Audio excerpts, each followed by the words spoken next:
Hello friends, Radhe Radhe. चलते आज बनैबा परवल खुरमा बनैबा कटी पोटल खुरमा बनैबा बहुत इजी। देखो आप किसी कटी पोटल आनदेवे, एमती तार चोपा बाहर करदे। चोपा बाहर करी किसी आप स्टाइल आप कट लगे पारे। जेहेतु मत एमती कट लगेबार थिला तो मुझे कटा लगे आपको ये कटा केमती लगुच फ्रेंड्स निहाती भाव में जनइबे।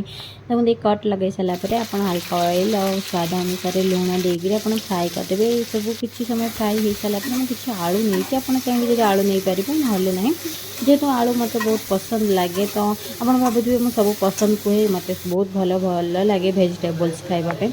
तो मुझे काजू आउ किसी भिजे देती पानी रे अदा रसुण पेस्ट नहीं देखो भल भाव में फ्राए करदे। एमती ब्राउन गोल्डन कलर है पर्यटन फ्राए करेंगे तो बहुत भल हम। देखो काजूर प्योर बन देती, टमाटो प्योर बनई, अदा रसुण पेस्ट अच्छी, ओनियन को बारीक कट कर देती।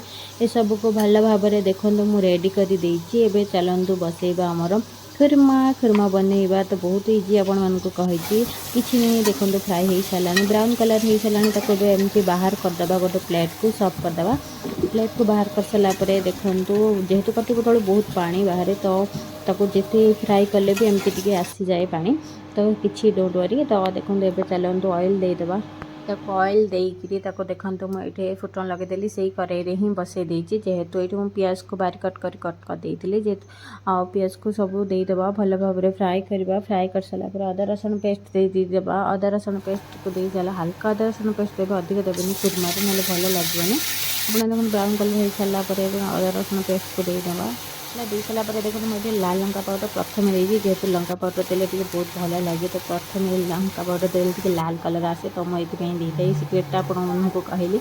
आउ टमाटो प्योरटा भी मुझे देदेली।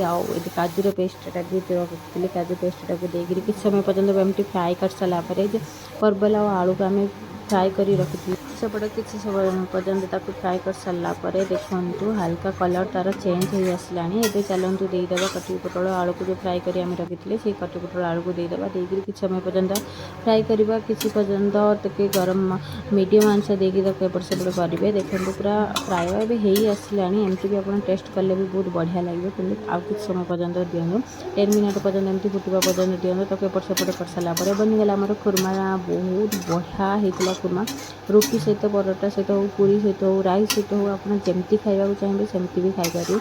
एमती गरम गरम खावाई मत बहुत इच्छा है मत बहुत बढ़िया लगे। आपण केमती लगुच फ्रेंड्स जदि भल लगे तो लाइक कमेंट शेयर सब्सक्राइब करदेवे फ्रेंड्स। और कमेंट निहाती भाव में किसी गोटे स्वीट कमेंट दिंतु फ्रेंड्स जमती मुझे देखी खुशी हो फ्रेंड्स। बहुत कष्ट वीडियो बनाऊँ फ्रेंड्स, वीडियो बनवा एत सहज नुहे जे मैंने बनाऊँ से ही जानी फ्रेंड्स। जदि भल लगे तो bye bye friends, Radhe Radhe. पुणी देखा नेक्स्ट ब्लॉग रे।